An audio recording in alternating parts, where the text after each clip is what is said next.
اتنے ٹائم اور اتنے ٹائم نہ صرف اکیلے بلکہ ایمان والے یعنی صحابہ کرام جو ہے ان کا بھی گروپ آف پیپل جو ہے وہ بھی آپ کے ساتھ کھڑے ہو کے اللہ کی عبادت کرتے ہیں.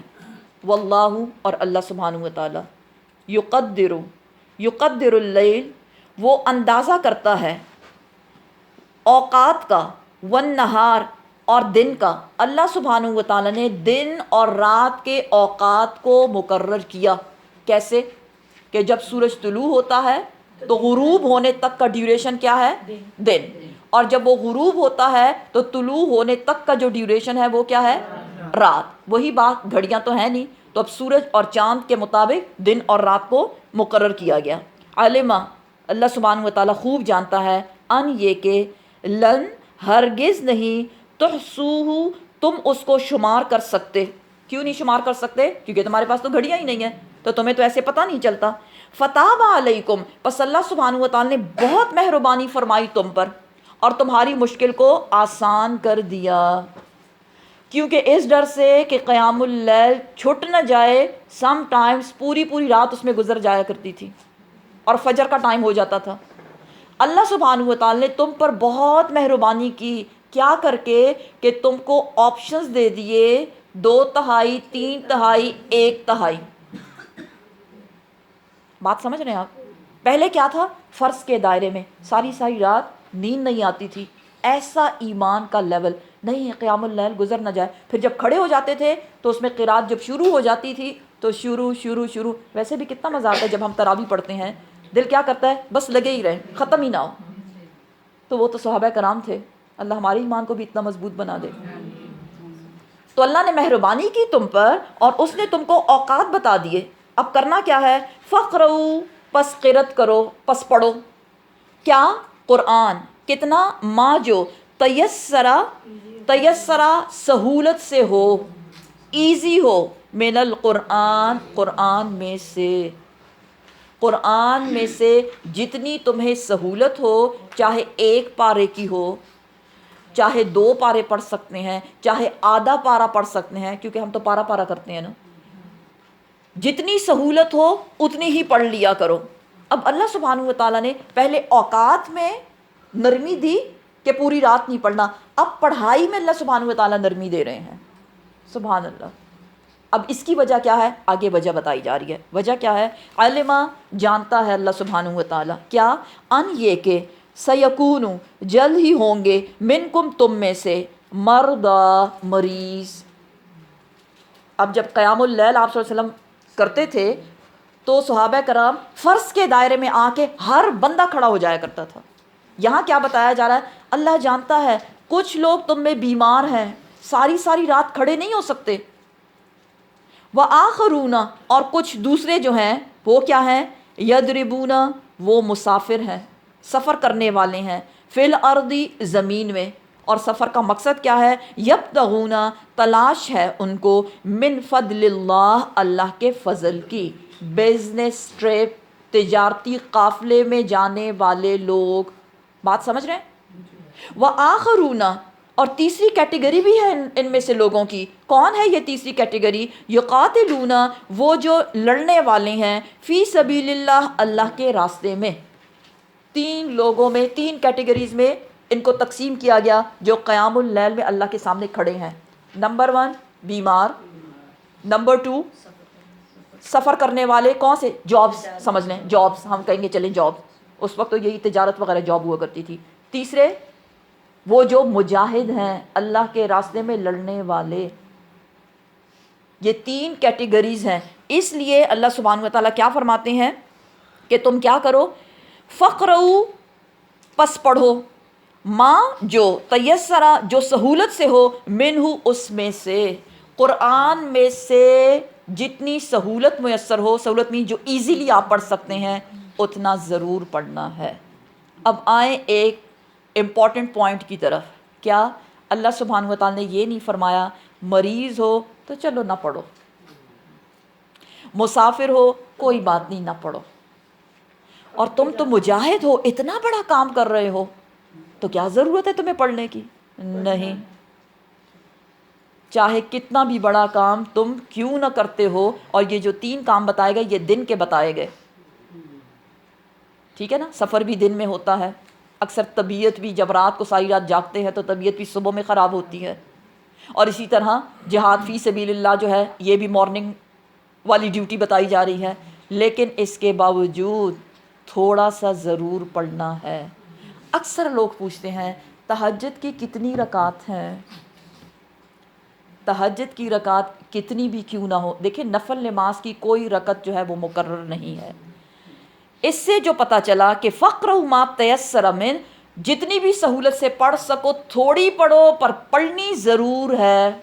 اٹ مینز کم از کم 2 رکعت تو پڑھیں. تب ہم نے کرنا کیا ہے, اس کے لیے کوشش کرنی ہے انشاءاللہ. کیا کرنا ہے, ہم نے 2 رکعت تہجد پڑھنے کی کوشش کرنی ہے انشاءاللہ. دیکھیں اللہ سبحانہ و تعالیٰ نے ہماری باڈی کو ایسے بنایا کہ آپ اس سے جو کام کرواتے ہیں یہ اس کے لیے یوز ٹو ہو جاتی ہے.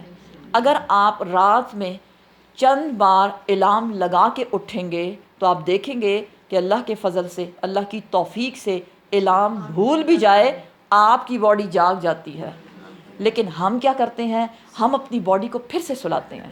نہیں میں نے کل چیریٹی ورک پہ جانا ہے, فلاں کانفرنس پہ جانا ہے, اور فلاں جگہ مجھے کلاس اٹینڈ کرنی ہے, قرآن کی کلاس میں جانا, وہ بھی تو اچھا کام ہے. تو اب میری ریسٹ پورا نہیں ہوگا. پھر ایک طرف شیطان دماغ میں کیا, 8 گھنٹے کی نیند تو بہت ضروری ہے. ہاں کہ کیا آپ جانتے ہیں کہ اگر 1 گھنٹے کی بھی پراپر آپ کی نیند ہوگی تو وہ بھی آپ کو انرجائز کر دے گا. پھر جب ہم صبح میں جاگتے ہیں تو ہم کہتے ہیں مجھے تو بہت کچھ آتا ہے لیکن کانفیڈنس نہیں ہے, کیسے لوگوں کو بتاؤں, یا لوگ میری بات کیسے مانیں گے. یہ کانفیڈنس لینے کے لیے اور لوگوں سے اپنی بات اللہ کے احکامات ان تک پہنچانے کے لیے اور وہ ان کے دل میں پڑے, ضروری ہے کہ تہجد کی 2 رکعت پڑھی جائیں. تو اگر میں یہ کہوں کہ اٹس لائک اے میڈیسن تو میرے خیال میں غلط نہیں ہوگا. تو ہم نے یہ میڈیسن لینی ہے نا انشاءاللہ. ہم کوشش تو کر سکتے ہیں. تو نیکسٹ ہمارا ٹارگٹ جو ہے وہ انشاءاللہ یہ 2 رکعت تہجد پڑھنے کا ہے انشاءاللہ. اللہ ہم سب کو توفیق دے. واقیموا الصلاۃ, اور نماز قائم کرو. یہ کون سی نماز ہے؟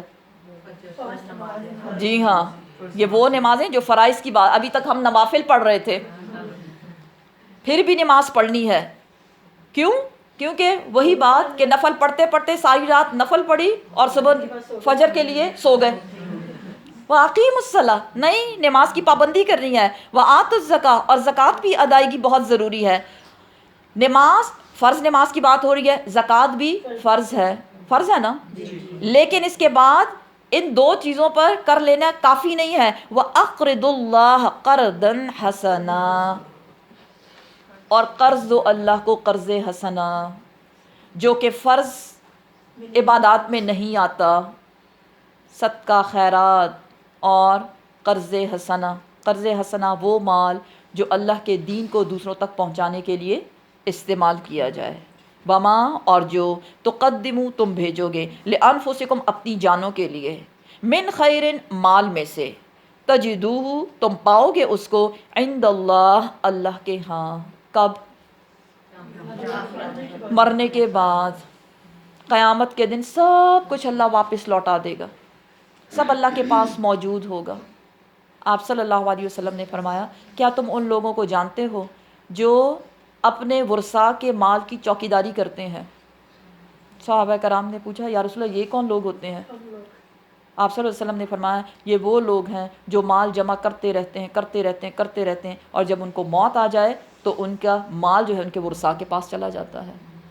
تو انہوں نے کیا کیا, ساری زندگی اپنے ورثاء کے مال کی چوکیداری کی. کچھ نہیں. تیرا مال کون سا ہے؟ تیرا مال وہ مال ہے جو تو نے کھا پی لیا, جو تو نے پہن کے پرانا کر دیا, اور تیرا اصل مال وہ ہے جو تو نے اللہ کے پاس دے کر, وہاں بھیج کر اس کو تو نے محفوظ کر لیا. تو دیکھیں کہ اللہ کے پاس ہم نے کیا کچھ محفوظ کر لیا. اللہ ہم سب کو توفیق دے. تو جو بھی دو گے اللہ کے پاس اس کو پاؤ گے, ضائع نہیں ہو رہا. ہوا خیرن, وہ زیادہ بہترین ہے, زیادہ فائدے مند ہے. وَأَعْظَمَ أَجْرًا, اور اجر کے لحاظ سے بہت عظیم ہے. بہترین کیوں ہے؟ اس لیے کہ ہماری جو نیکیاں ہیں, چاہے وہ مالی ہو چاہے وہ جسمانی ہو, وہ قیامت کی کرنسی ہے، اور قیامت کے لیے کرنسی کا ہونا بہت ضروری ہے۔ دنیا کی کرنسی ضروری ہے نا، جب تک آپ کے پاس کرنسی نہیں آپ دنیا میں وقت نہیں گزار سکتے۔ تو آپ نے کیسے سوچ لیا کہ ہم خالی ہاتھ، خالی جیب، کچھ بھی نہیں، اکاؤنٹ ہی خالی ہے اللہ کے ہاں، اور ہم وہاں اپنی زندگی گزار سکتے ہیں؟ جو خالی ہوگا اس کا ٹھکانہ جہنم ہے۔ تو اس لیے وہاں جانے کے لیے اپنی کرنسی اللہ کے اکاؤنٹ میں جمع کرتے ہوئے جائیے۔ اب یہ سب کچھ کرنے کے باوجود وَاسْتَغْفِرُ اللَّهَ، اور اللہ سے استغفار کرو، توبہ کرو۔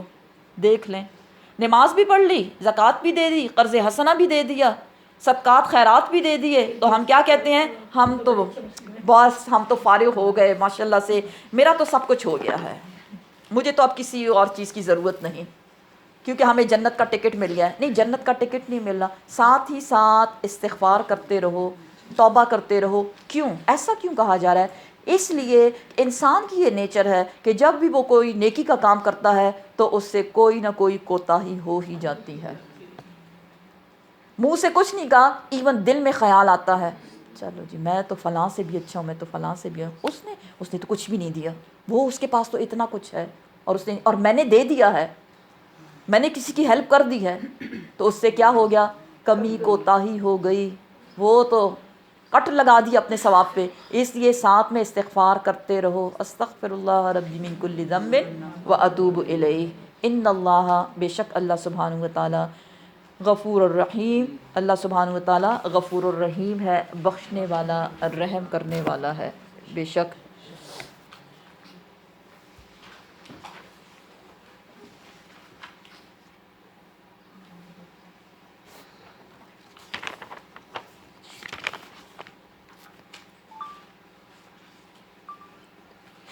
جی، اگلی ہماری سورہ جو ہے وہ ہے سورہ مدثر، اور اس میں بھی مدثر جو ہے آپ صلی اللہ علیہ وسلم سے خطاب کیا جا رہا ہے۔ 2 رکوع ہیں، مکی سورہ ہے، 56 آیات ہے، اور یہاں بھی بیسیکلی آپ صلی اللہ علیہ وسلم کا جو کریکٹر ہے، رول ماڈل ہونا، وہ بتایا جا رہا ہے۔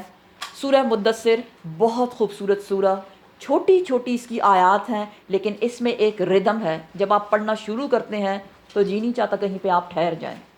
شان نزول جو ہے سورہ مدثر کا وہ یہ ہے کہ جب فترۃ الوحی ہوئی، فترۃ الوحی کیا ہے؟ وہ ڈیوریشن جس میں آپ صلی اللہ علیہ وسلم پر وحی کا آنا بند ہو گیا تھا۔ ایک بار وحی آئی اور اس کے بعد تقریباً 3 سالوں تک کوئی وحی نہیں آئی۔ صحابہ کرام فرماتے ہیں کہ اس دوران جب وحی کا آنا منقطع ہو گیا، آپ صلی اللہ علیہ وسلم بہت ڈسٹرب رہتے تھے، بہت پریشان رہتے تھے، اور بتایا جاتا ہے کہ جو پہلی وحی تھی اس میں سورہ علق، جی سورہ علق، اقرأ بسم ربک الذی خلق، وہ جو آیات تھی وہ نازل ہوئی تھی، اور اس کے بعد ایک لمبا عرصہ کوئی وحی نازل نہیں ہوئی۔ اب جب نہیں ہوئی اور دوسری بار وحی کا آنا شروع ہوا تو سین یہ بتایا جاتا ہے، شان نزول اس سورہ کا، سورہ مدثر کا، کہ آپ صلی اللہ علیہ وسلم نے فرمایا کہ میں نے دیکھا کہ زمین اور آسمان کے درمیان ایک کرسی ہے، اور اس پر وہی فرشتہ بیٹھا ہوا ہے جو پہلی بار میرے پاس آیا تھا۔ کون؟ حضرت جبرائیل امین۔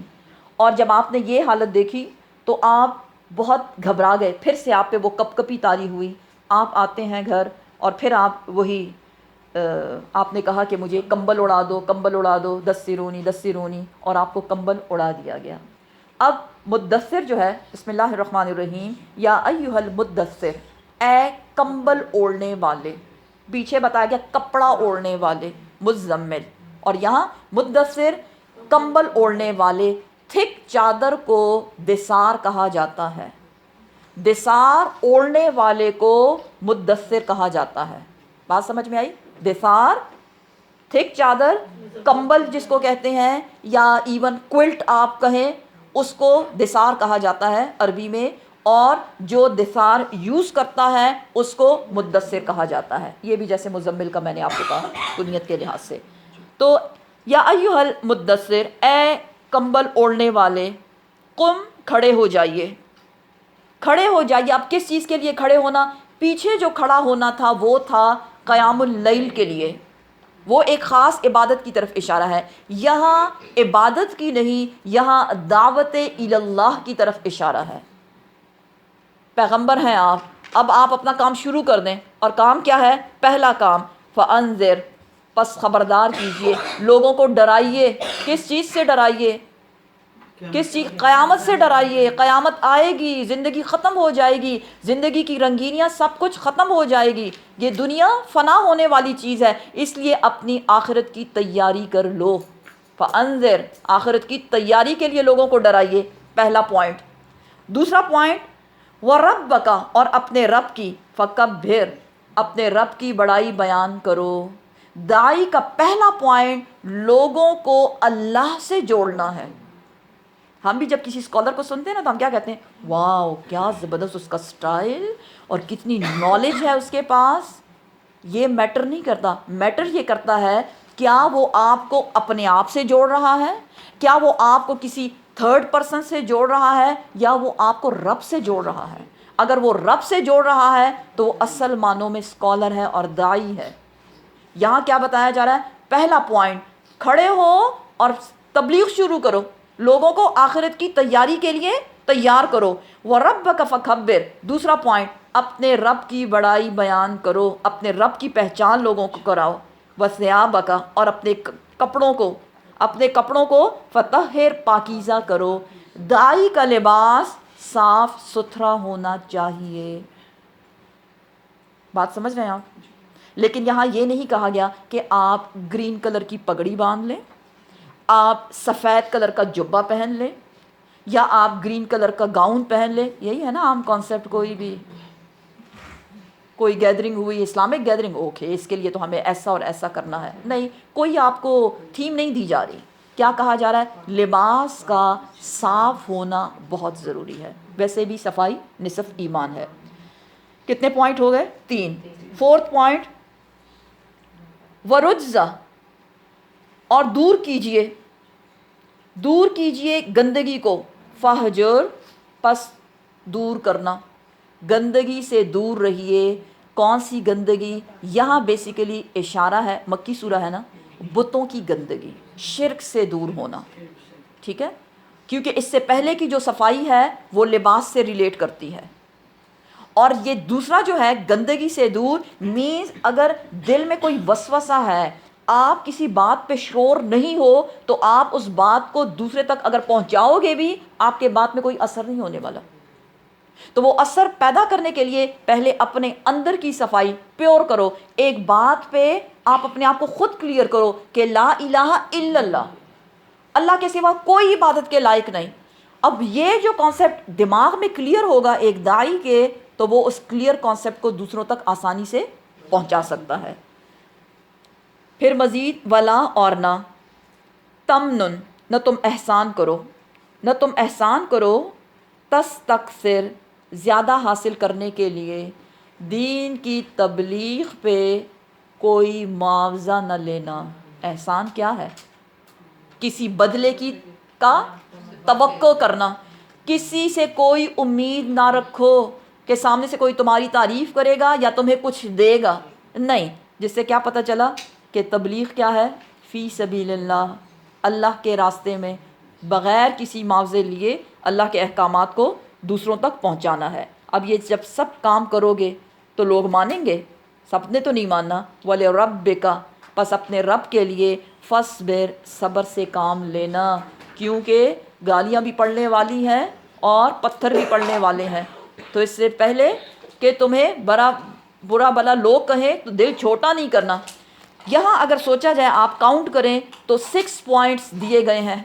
کس کو؟ ایک داعی کو، اللہ کی طرف بلانے والے کو 6 پوائنٹ کا خیال رکھنا ہے. نمبر 1، آخرت کی تیاری کے لیے لوگوں کو ڈرانا. نمبر 2، اللہ سبحانہ و تعالیٰ کی پہچان، اللہ کی بڑائی بیان کرنا. نمبر 3، اپنے کپڑوں کو صاف رکھنا یعنی ظاہری صفائی. نمبر 4، گندگی سے صاف یعنی کوئی وسوسہ، کوئی شک و شبہ نہیں ہونا چاہیے جو آپ دوسروں تک پہنچا رہے ہیں. نمبر 5، کسی بدلے کی توقع نہ رکھنا. اور نمبر 6 جو ہے، لوگ چاہے جو بھی کہے اس پر صبر سے کام لینا. پوائنٹ کلیئر ہو گئے آپ کو؟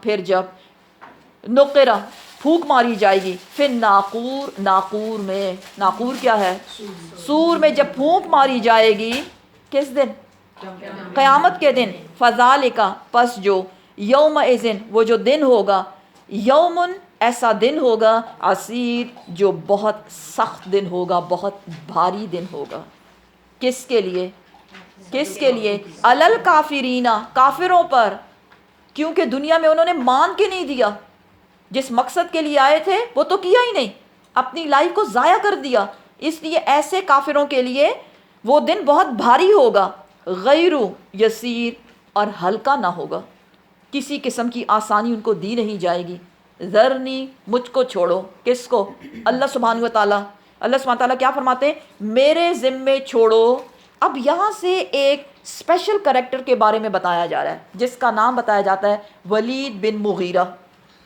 ولید بن مغیرہ کون تھا سردار جس کو اللہ سبحانہ وتعالیٰ نے بہت کچھ دے رکھا تھا روایت بتاتی ہے کہ اس کے 10 یا 13 دو فگر بتائے جاتے ہیں 10 اور 13 بیٹے تھے اور اس کی سالانہ جو آمدنی تھی وہ 1 کروڑ سے بڑھ کر تھی اتنا زیادہ مال اللہ نے اس کو دیا تھا اور لوگ اس کو ریحانۃ القریش کہا کرتے تھے قریش کا پھول اتنا خوبصورت لمبا چوڑا ساتھ میں سرداری ساتھ میں اس کے 10-13 بیٹے سب نے وہ کہتے ہیں نا 4 چاند لگا دیے اس لیے اس کا ایک تکبر تھا ولید بن مغیرہ کا اللہ سبحانہ وتعالیٰ فرماتے ہیں ذرنی مجھے چھوڑو کہ میں کرتا کیا ہوں کس کو ومن اور وہ شخص جو اب یہاں نام نہیں بتایا گیا اس کا لیکن تفسیر بتاتی ہے کہ یہ آیات اور آگے کچھ آیات ہیں اسی کے بارے میں ہے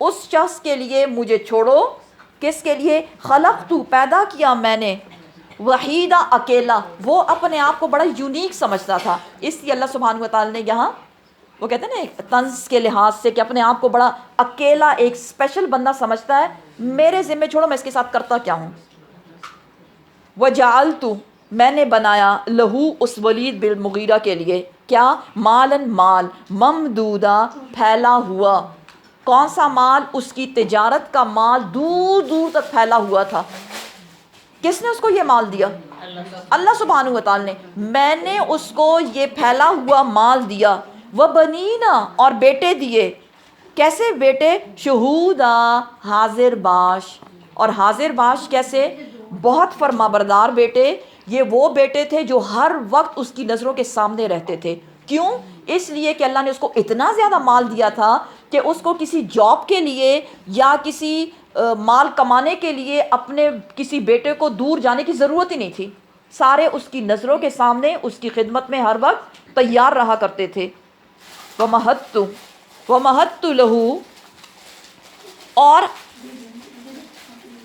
مہیا کیا میں نے لہو اس ولید بن مغیرہ کے لیے تمہیدہ میز اس کی ریاست اور اس کی سرداری ثم پھر اس کے باوجود یتمع وہ امید رکھتا ہے ولید بن مغیرہ ان یہ کہ ازیدہ کہ میں اس کو اور زیادہ دوں کیونکہ انسان کی حرص کبھی ختم نہیں ہوتی اور وہ کیا کہتا تھا لوگوں سے کہتا تھا کہ میں بڑا اسپیشل ہوں اس لیے میرے پاس تو اتنا سب کچھ ہے اور جو یہ پیغمبر کہتا ہے کہ آخرت پہلے تو ہم اس کو مانتے نہیں ہیں لیکن فار ایگزامپل اگر میں اس کو مانوں بھی تو وہاں بھی مجھے جنت ہی ملے گی مجھے اس بات کی فکر ہی نہیں ہے کہ میرا کوئی حساب کتاب ہوگا کلا ہرگز نہیں انہو بے شک وہ جو ہے کانا ہے لآیاتنا ہماری آیات سے عنیدہ بغض رکھنے والا یہ ہماری آیات کا دشمن ہے کون سی آیات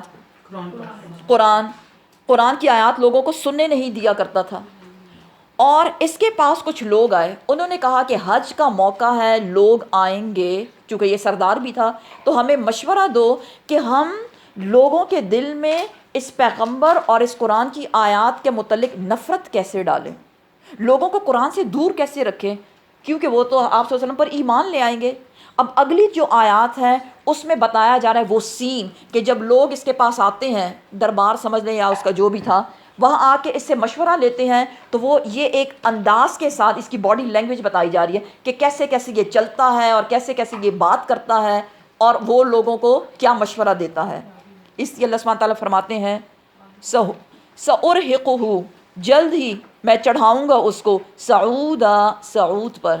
صعود کیا ہے؟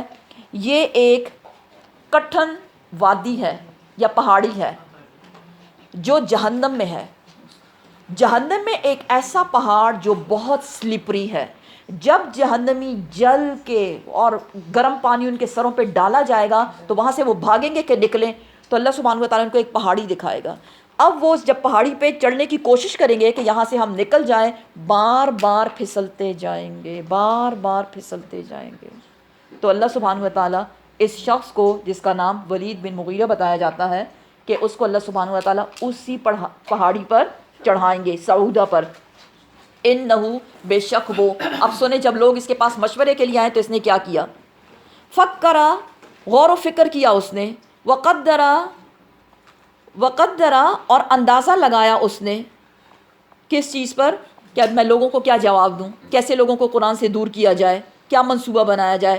فقتلا، پس مارا جائے، کیفا، کیسے، قدرا، اس نے اندازہ لگایا، ثم قتلا، پھر وہ مارا جائے، کیف قدرا، کیسے اس نے اندازہ لگایا۔ مارا جائے کا مطلب یہ نہیں کہ کسی نے حکم دیا کہ اس کو مار دو، مارا جائے بد دعا کے سینس میں اس کو کہا جا رہا ہے کہ اللہ کی مار ہو اس بندے پر، کیسے کیسے برے اندازے اس نے لگائے۔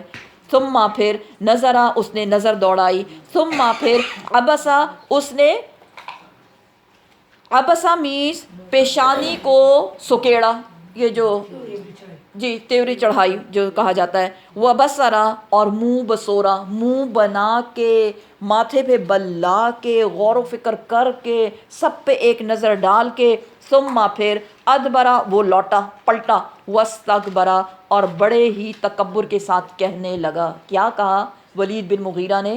فقال، آپس کہا، ان ھذا، نہیں ہے یہ قرآن کی آیات، الا، مگر، سحر، ایک جادو ہے، یؤثرو، جو پیچھے سے چلتا آ رہا ہے۔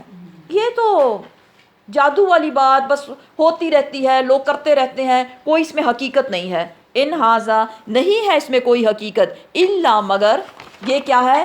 قول البشر، ایک شخص کی بات۔ کون سا شخص؟ آپ صلی اللہ علیہ وسلم۔ آپ صلی اللہ علیہ وسلم اپنی طرف سے باتیں بنا بنا کے ہمیں بتاتے ہیں، نعوذ باللہ، اور کہتے ہیں کہ یہ قرآن کی آیات ہیں۔ کس نے کہا یہ سب کچھ؟ ولید بن مغیرہ۔ انجام سنیے، سأصلیہ، جلد ہی میں ڈالوں گا، جھونک دوں گا اس کو، سقر، سقر میں، سقر میں، وما ادراک ما سقر، تم کو کیا معلوم کہ یہ سقر ہے کیا؟ یہ سقر تو جہنم ہے، ایسی جہنم، لا تبقی، نہ وہ باقی چھوڑے، ولا تذر، اور نہ وہ ویسے ہی چھوڑے۔ باقی چھوڑے مطلب اس سے کوئی سلامت بچ ہی نہیں سکتا، لا تذر، اور کوئی اس سے چھوٹ نہیں سکتا۔ یہ کیسی ہے یہ آگ؟ لواحتن، یہ تو ایسی آگ ہے جو جلس دے، للبشر، بشر کو یا گوشت پوست کو، انسان کے گوشت کو جھلسا کے رکھ دے، یہ ایسی آگ ہے۔ علیہا، اس جہنم پر، تسعۃ، 9، عشرہ، 10، 9 اور 10 کتنے ہوئے؟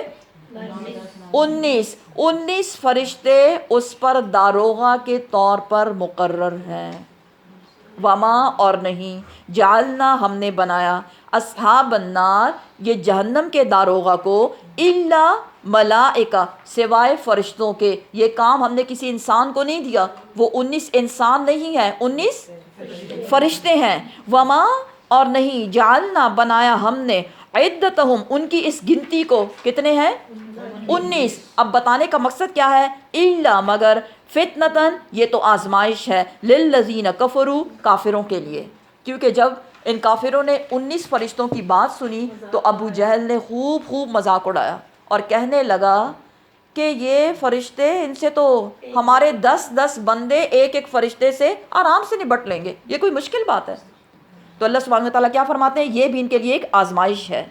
لیستیقن، اور تاکہ یقین آ جائے، الذین اوتوا الکتاب، جن کو پہلے سے کتاب دی گئی تھی۔ کون؟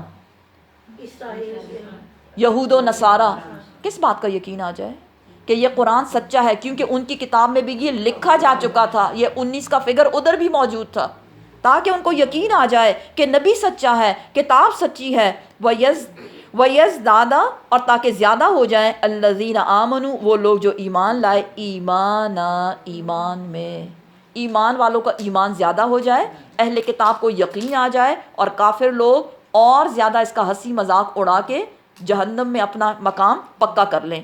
ولا یرتابا اور نہ شک کریں الذین اوتوا الکتاب جو کتاب دیے گئے، والمؤمنون اور ایمان والے، کس بات میں شک نہ کریں کہ یہ کتاب سچی ہے یا نہیں، لیکن اگر وہ کمپیریزن کریں گے اپنی کتاب کے ساتھ تو ان کو یقین آ جائے گا۔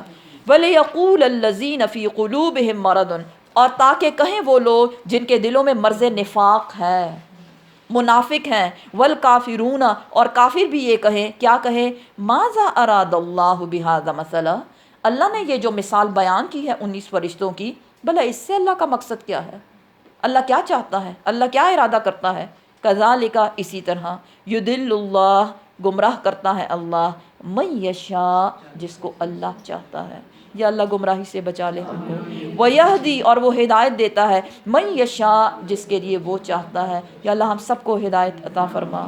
وما یعلم اور نہیں جانتا جنود ربک تیرے رب کے لشکروں کو الا ہو سوائے اس اللہ کے، کون سے لشکر، فرشتوں کے لشکر، اللہ جہاں چاہے اپنے فرشتوں کے لشکر بھیج کر اپنا کام پورا کروا لیتا ہے۔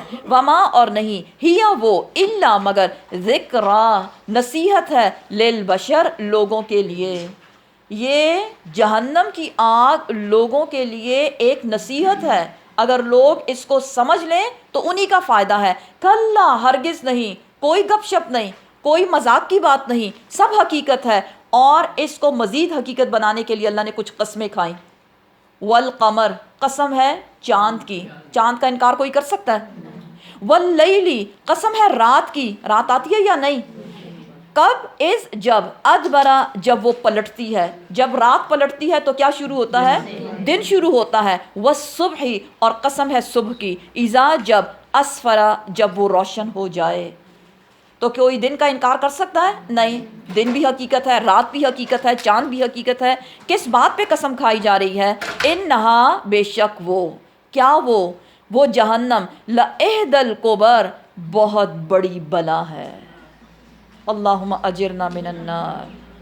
نذیراً نصیحت کے طور پر اس کی ڈسکرپشن بیان ہوئی ہے، کس کے لیے، للبشر انسانوں کے لیے، اے انسانوں اس سے بچنے کی تیاری کرو، لمن شاء پس جو شخص بھی منکم تم میں سے ہے وہ کیا کرے، جو بھی چاہے تم میں سے یعنی ہم سب میں سے، کیا چاہے، ان یہ کہ یتقدما آگے بڑھے، کس چیز میں، نیکیوں میں، جو نیکیوں میں بڑھے گا جہنم سے اپنے آپ کو بچا لے گا، او یتأخر اور جو چاہے یا وہ کیا کرے، پیچھے رہے، نہیں ہم نے تو نہیں کرنا، بس ہم تو بڑے تھک گئے ہیں، کرنے کی ضرورت نہیں ہے۔ اللہ سبحانہ وتعالیٰ فرماتے ہیں یہاں بھی دیکھیں آزادی دے دی گئی، ہم کہتے ہیں نا انسان بڑا بیچارہ اللہ نے اس کو قید میں رکھا، اللہ نے کسی کو قید میں نہیں رکھا، دو راستے تمہاری مرضی، چاہو نیکی میں دوڑ لگا، چاہو برائی میں دوڑ لگا، چاہو نیکی سے پیچھے رہو، چاہو تو اپنے آپ کو برائیوں سے پیچھے رکھو، لیکن سب کو سمرائز کر کے ایک ہی آیت بتا دی گئی،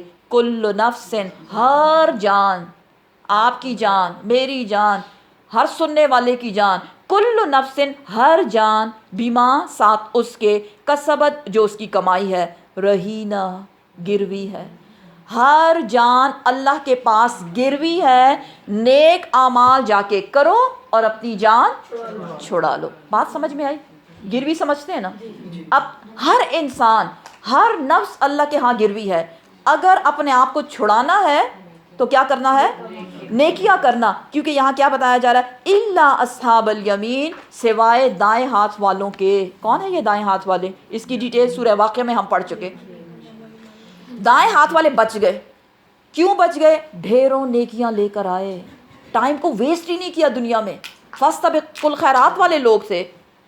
فی جنات یہ دائیں ہاتھ والے جنتوں میں جائیں گے، یتساءلون اور وہ پوچھیں گے، جنتی پوچھیں گے، کس سے پوچھ رہے ہیں، ان المجرمین مجرموں سے، کون سے مجرم، جو کہاں ہے، جہنم میں، جہنم میں جو ہیں ان سے بات کر رہے ہیں، یہ جنت والے کیا کہہ رہے ہیں، بہت غور سے یہ آیت سنیے، بہت ڈرنے والی آیت ہے، ما سلککم کس چیز نے داخل کیا تم کو فی سقر جہنم میں؟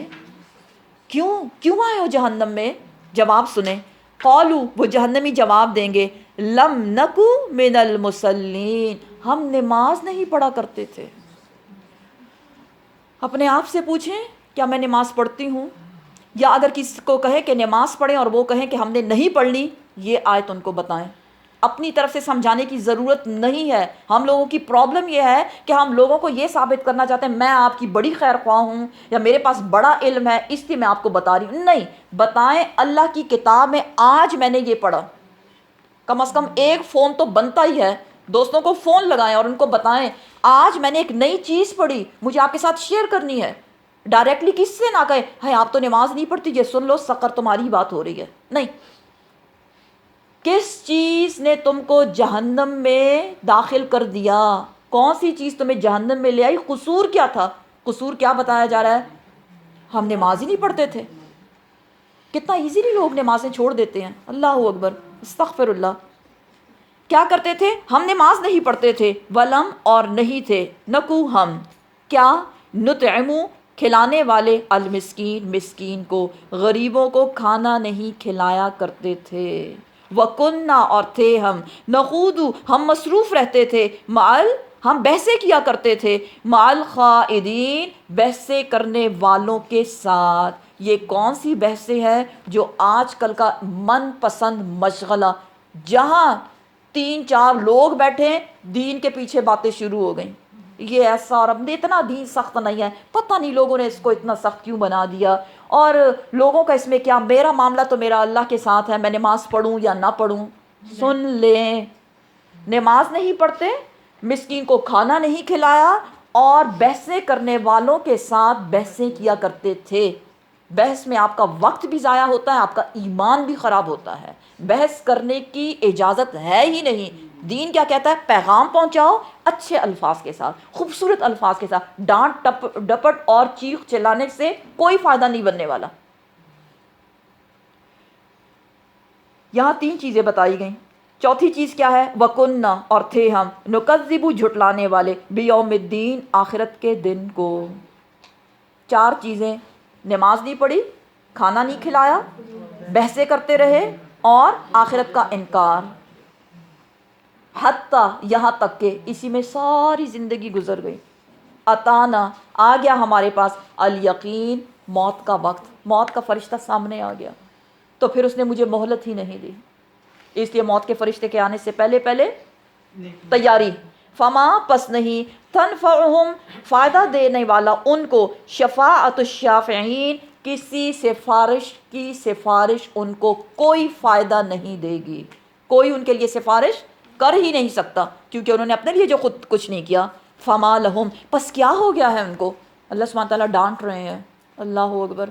فما لہم کیا ہو گیا ان لوگوں کے، کیوں کرتے ہیں ایسا؟ ان تذکرتی اس نصیحت سے جو ان کو بتایا جا رہا ہے، معرضین یہ منہ موڑتے ہیں، اللہ کی اتنی ضروری بات کو یہ اگنور کرتے ہیں۔ دیکھیں ہم ویکسینیشن لگاتے ہیں، کیوں لگاتے ہیں؟ تاکہ ہم بیماری سے بچ جائیں۔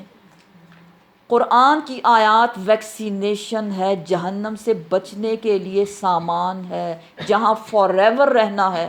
دنیا کی ویکسینیشن تھوڑے وقت کے لیے، جتنی زندگی ہے، فار ایور تو ادھر نہیں رہیں گے نا، تو یہ ویکسینیشن لگائیں، ضرور لگائیں۔ جو نہیں لگائے گا تباہی اور بربادی، سقر اس کا ٹھکانہ بننے والا ہے۔ کأنہم گویا کہ وہ، اب ایک مثال سے سمجھایا جا رہا ہے کہ جب تبلیغ کرنے والا تبلیغ کرتا ہے، جو لوگ نہیں مانتے ان کی حالت کیسی ہے، ان کی مثال کیسی ہے؟ کأنہم گویا کہ وہ، حمرن گدھے ہیں، مستنفرہ بتکے ہوئے، فرت بھاگے جا رہے ہیں، من قسورہ شیر کے ڈر سے، اور شیر کون ہے؟ داعی، اللہ کی طرف بلانے والا، ان کو اللہ کی طرف بلاتا ہے، اور یہ گدھوں کی طرح، بتکے ہوئے گدھوں کی طرف بھاگے جا رہے ہیں، جیسے شیر ان کو کھا جائے گا۔ اور گدھا کس چیز کی علامت ہے؟ بے وقوفی۔ یہ اپنی عقل استعمال نہیں کر رہے، یہ بے وقوف ہیں جو فار ایور کی زندگی کو برباد کر رہے ہیں اور اس سے کوئی نصیحت حاصل نہیں کرتے۔ بلکہ یریدو چاہتا ہے، کل امرئ منہم ان میں سے ہر شخص، کون؟ یہ نہ ماننے والے. نہ ماننے والوں میں سے ہر شخص کی خواہش کیا ہے؟ ان یؤتا، یہ کہ آئے اس کے پاس صحفم منشرہ، ایک کھلی کتاب. کہ آپ صلی اللہ علیہ وسلم ہی پر آیات کیوں نازل ہوتی ہیں؟ ہمارے پاس بھی تو نازل ہونی چاہیے. اللہ کو چاہیے ہمیں بھی ایک کتاب دے دے. تو کیا یہ پاسبل ہے؟ کلا، ہرگز نہیں. بلکہ لا نہیں، یخافون، وہ ڈرتے ہیں، الآخرہ، آخرت سے. ان کو اللہ کی پکڑ سے ڈر نہیں لگتا، اس لیے وہ مان کے نہیں دیتے اور بہانے بناتے ہیں. اگر ان کو کتاب دے بھی دی جائے، پیچھے ہم پڑھ چکے کہ اگر ان کو صفحات میں لکھا ہوا، پیجز میں لکھا ہوئی کوئی کتاب دے دی جائے اور یہ اس کو ٹچ بھی کریں اپنے ہاتھوں کے ساتھ، تب بھی یہ آپ صلی اللہ علیہ وسلم پر ایمان لانے والے نہیں ہیں. کلا، ہرگز نہیں. انہو، بے شک وہ، تذکرہ، ایک نصیحت ہے. دیکھیں بار بار بتایا جا رہا ہے ان آیات سے نصیحت حاصل کریں. فمن شاء، پس جو شخص بھی چاہے، ذکرہ، اس کو یاد کر لے، اس سے نصیحت حاصل کر لے. پھر وہی بات، آپ کی چوائس ہے، ماننا ہے یا ماننا نہیں. وما یذکرون، اور نہیں اس کے یاد کرنے سے یا نصیحت حاصل کرنے سے کچھ بھی، الا ان یشاء اللہ، اگر اللہ نہ چاہے تو تم کو کوئی نصیحت نہیں مل سکتی. اس لیے اللہ سے توفیق مانگا کریں، یا اللہ تو ہمیں توفیق دے کہ ہم اس قرآن کی آیات سے نصیحت حاصل کریں اور اس پہ عمل کرنا ہمارے لیے آسان بنا دے. ہوا، وہی اللہ، اہل التقوی، وہی ہے تقوی کا اہل کہ اس سے ڈرا جائے. وَأَهْلُ الْمَغْفِرَةِ، اور وہی اللہ اس کے قابل ہے کہ اس سے مغفرت طلب کی جائے. استغفر اللہ ربی من کل ذنب واتوب الیہ. ہم اللہ سے تقوی کی دعا کرتے ہیں کہ اللہ سبحانہ وتعالی ہمارے دلوں کو تقوی سے بھر دے اور اللہ سبحانہ وتعالی ہماری مغفرت فرمائے. آمین. صدق اللہ العظیم. سبحان ربک رب العزت عما یصفون وسلام علی المرسلین والحمد للہ رب العالمین.